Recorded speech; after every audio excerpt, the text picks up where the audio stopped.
जहाँ जहाँ भेड़ों का झुंड जाता वहाँ की घास पल भर में गायब हो जाती।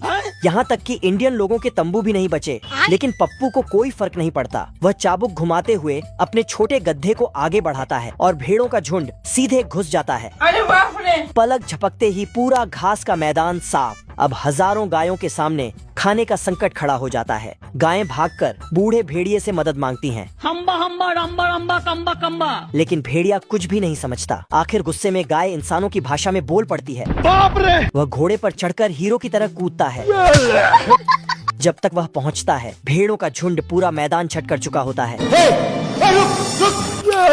और गुस्से में भेड़िया बंदूक निकालकर पप्पू को धमकाने लगता है। उठा उठा के पट दूंगा, चीर दूंगा, फाड़ दूंगा साले। पप्पू ने शिकारी से कहा, अब देख तू। और बस एक ही गोली में उड़ते हुए हंसों के पूरे परिवार को लाइन से गिरा दिया। बाप रे! उसने सिक्का उछाला और एकदम निशाने के बीच गोली मार दी। अरे बाबा! लेकिन पप्पू बिल्कुल भी नहीं घबराया और यूं ही गोली चला दी। तभी मौका देखकर पप्पू गाड़ी लेकर भाग गया। भेड़िया घोड़े पर चढ़कर उसके पीछे दौड़ा। लेकिन मोड़ पर आते ही वह धड़ाम से जमीन पर गिर पड़ा। गुस्से में वह उसका पीछा करते हुए बार तक पहुंच गया। आज मैं मर गया भैया। पप्पू खिड़की से कूदकर भाग गया। बस। और भेड़िया फिर से जमीन चूमता रह गया और इस बार टैक्सी लेकर पीछा किया।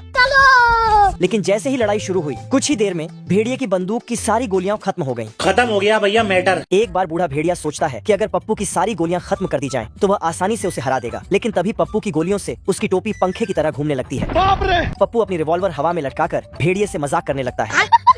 डर के मारे भेड़िया दूसरी जगह भागकर छिपता है, लेकिन रिवॉल्वर अपने आप फायर करती रहती है और पत्थरों को ऐसे तराश देती है जैसे कोई कलाकार मूर्ति बना रहा हो। अब भेड़िया समझ जाता है कि अकेले पप्पू से जीतना नामुमकिन है। वह अपनी पूरी गायों की फौज लेकर मैदान में आ जाता है। आजा आजा। उधर पप्पू सिर्फ अपने गधे पर सवार होकर मुकाबले के लिए पहुंचता है।